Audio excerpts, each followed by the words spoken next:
નમસ્કાર, શો ટાઈમમાં આપનું સ્વાગત છે। સિહોર તાલુકાના સખવાદર અને સર ગામની સીમમાં આવેલ વાડીમાં સિહોર પોલીસે દરોડો પાડી અફીણ અને ગાંજાનું વાવેતર ઝડપી લીધું હતું। પોલીસે ₹10 કરોડ 92 લાખના મુદ્દામાલ સાથે 2 શખ્સની ધરપકડ કરી હતી।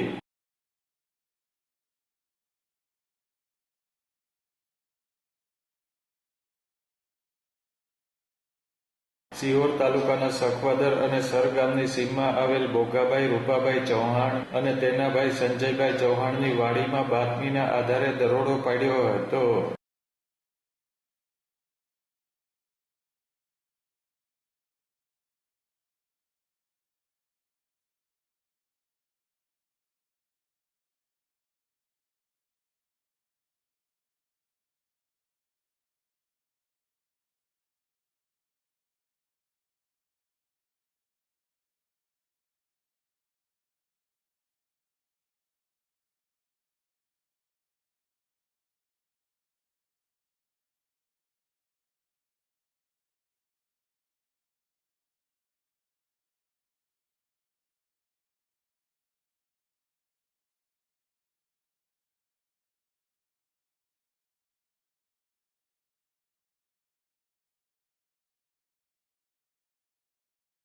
પોલીસે વાડીમાં વાવેતર કરેલા પોસ્ટ ડોડા અફીણ અને ગાંજાના લીલા છોડ, સૂકવેલા પોસ્ટ ડોડા ઉપરાંત 2 મોબાઈલ મળી કુલ ₹10 કરોડ 92 લાખના મુદ્દામાલ સાથે બંને શખ્સની ધરપકડ કરી કાયદેસર કાર્યવાહી હાથ ધરી હતી।